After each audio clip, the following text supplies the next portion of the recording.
Kindly all stand for a prayer. Miss Bedito, kindly lead the prayer. In the name of the Father, of the Son, and of the Holy Spirit. Amen.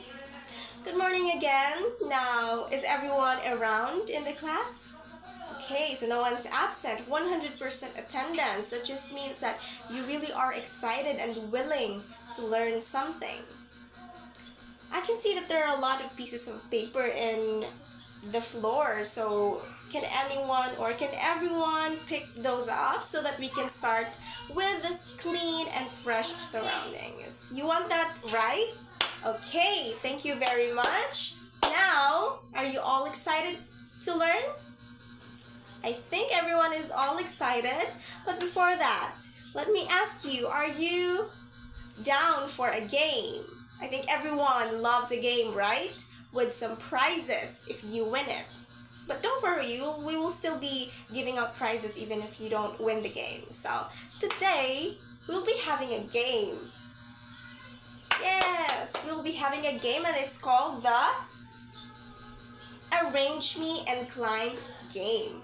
So what you'll be doing is to group yourselves into two, and then by group, you will be arranging the rumbled words on the app. So you'll be using your mobile devices. Isn't that exciting? Instead of just sitting there and scrolling on TikTok or on Facebook, you'll be using that for our game today.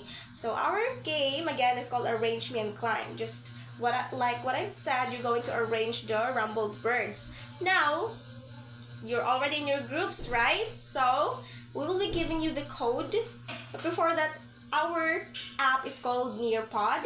You can access it through Google, and then you will just have to enter the code that we will be giving you. So here is the code.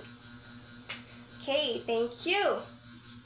Oh, Group 2 has won the game. Congratulations, Group 2. You will be given prizes later. And also Group 1, of course, you will be given some sweet treats too that can satisfy your sweet tooth. Now, kindly read our objectives for today. At the end of the discussion, students are expected to identify the types of figures of speech, compose one stanza poem using figures of speech, and appreciate the use of figures of speech in creative writing. But before we can even proceed to our lesson proper, let's all have again an activity. And this activity is called Match the Mix-Up Pair. So there will be pairs, pair of word and its meaning, and you will just have to pair it to its corresponding or correct pair. And again, you will be using your cell phones. So the name of the app that we'll be using is called Kahoot. And there, we will flash the instructions on the app, and we'll also, but before you can access, we'll be giving you the code of the app. So here is the code. I think everyone has already entered in the app. Okay. Now, thank you for participating in our game or activity. Our lesson, as we all know, is called Figures of Speech. Figures of speech, according to the Oxford Learner's Dictionary, is defined as a word or phrase used in a different way from its usual meaning in order to create a particular mental picture or effect. It is a word or a phrase that describes one thing in terms of another and that is not meant to be taken literally. So, have you all heard the words figures of speech? Have you all written something in the past? I think you all are writers here. If someone is wanting to become a writer someday, then you can use these things that we call as figures of speech, and that is what we are learning today. Figures of speech are literary devices that are used in creative writing. So if you want your writing to be more creative, to have an effect to your reader, you're going to use figures of speech, because these are basically just phrases, statements or sentences that convey not its literal meaning, but mostly something that is deep and something that you would need to understand or scrutinize deeper so that you can understand its meaning. So it's not, its meaning is not taken literally. So the first figures of speech that we have is called the simile. Simile is a figure of speech that is mainly used to compare two or more things that possess a similar quality. It uses words such as like or as to make the comparison. So I think you have already come across words or statements that use like or as when you're going to compare two things with the use of like or as. That's called simile. Now an example is, you are as brave as a lion. The boy runs as fast as cheetah. They fought like cats and dogs. Life is like a dream. So as you can see here in our first example, it uses as. So you are being compared to a lion. You are brave as a lion because, as we all know, lion is brave, and maybe that person that you're talking to is also a brave person. So you're going to compare him or her to what a lion's personality is or what its characteristics. So next is, the boy runs as fast as cheetah. So that boy maybe is a runner. He is maybe participating in EVRA, and people can see that he really runs so fast. And so, as we all know, cheetah is one of the fastest animals, if not the fastest. I'm not updated, but yes, the boy is being compared to a cheetah because it runs so fast. It uses as. So they fought like cats and dogs. We all know how cats and dogs fight, right? I mean, on TV, or maybe stereotypically they fight, but they don't actually fight in real life as much as television portray them to be. Life is like a dream. So again, simile is comparing two things or to a material to a person, or you to another person. That is called simile with the use of like and as. Our next figure of speech is called metaphor. So a metaphor is a figure of speech that compares two things by making one seem like it literally is the other. It uses direct comparison. So again, simile is a comparison, and metaphor is also a comparison, but its difference is that metaphor do not use like or as. Metaphor directly is stating that the person is another thing. So when I say that, for example, here, your mind is an ocean.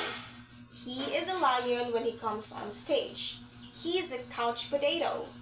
She has a heart of gold. So these things are metaphors, or these statements are metaphors. Your mind is an ocean doesn't literally mean that that person has, a mind of an ocean. As we all know, an ocean is wide and it's deep, it's broad, and it can be related to, or it can be compared to how a mind's person works, because maybe that person or maybe someone has a really bright mind, or has a lot of opinions on things, and he thinks so magically or beautifully that it can have an effect to us. So that person's mind could be as beautiful as the ocean, as broad as the ocean, or as deep as the ocean, right? So he is a lion when it comes on stage. What could that mean? So we have used lion in our past figure of speech in simile, and we all know a lion is brave. So that person could be very, when it comes to dancing, maybe he really does his best on stage, even though in real life he's shy. Okay, so she has a heart of gold. What could that mean? So it could mean that a person is a good person, correct? I think everyone here is a good person. Okay, yes, Mr. Palarao is a good person. Our next figure of speech is called personification. Personification is a figure of speech that is used to attribute human characteristics to something that is not human. It can also be used to personify an abstract quality.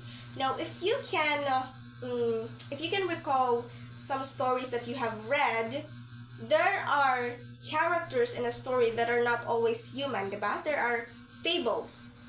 And these things or these characters are being brought to life by the use of personification. There are characters that are tables, chairs, or whatever material or object you can see at home.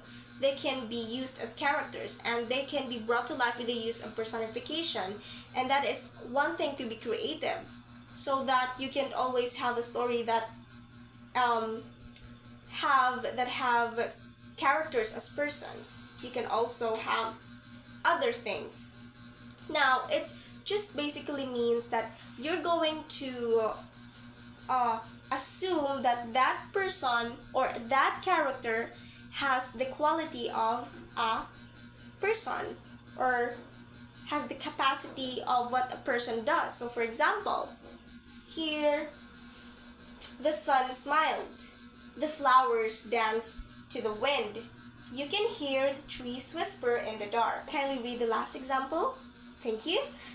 Now, what can you notice from our examples?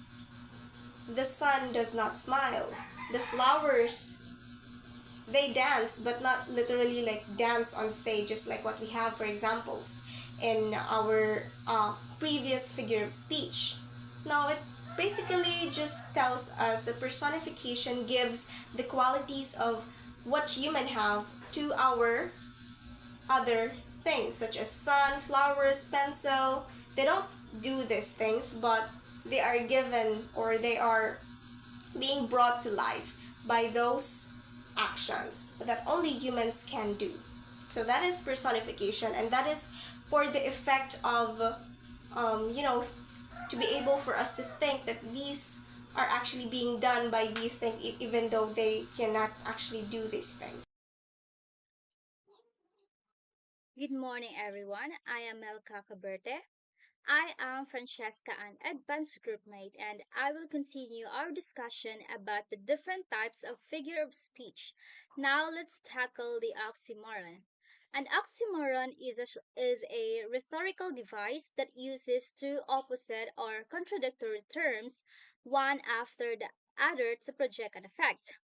You can recognize an oxymoron by looking for phrases where two words are used together that logically should not. Like, for example, first example is the food was awfully good. Next example is there was deafening silence in the room. And the last example for oxymoron is we are alone together. He showed me cruel kindness. The next type of figure of speech is the euphemism. The term euphemism, refers to the words or phrases that can be used to convey something unpleasant, sad, or considered taboo. It is the art of communicating something in a less annoying and much lighter tone or in an indirect manner. The meaning of euphemism is the substitution of an agreeable or an offensive expression for one that may offend or suggest something unpleasant. Like, for example, his great grandfather passed away last week. So instead of saying died, we substitute the word pass away. Next example is it is so unfortunate that we have to let you go. So instead of saying you are fired, we substitute the word we have to let you go. Next example is Sandra seems to be between jobs. So instead of saying that Sandra is an unemployed person, we substitute the word between jobs to avoid offensive words. Now, for your individual activity, you have to create a single stanza or verse of poetry that incorporates the figure of speech you choose. Think about the theme or idea you want to express in your poem. So, once you've written your stanza, save your poem in a digital format like a document or image and upload it to the Google Classroom for us to check your output. In scoring your your activity, I have here a rubrics for scoring. First is the content. We have here the content 40%, accuracy of figure of speech 25%, structure and form of your poem 20%, the originality 15%, total of 100%.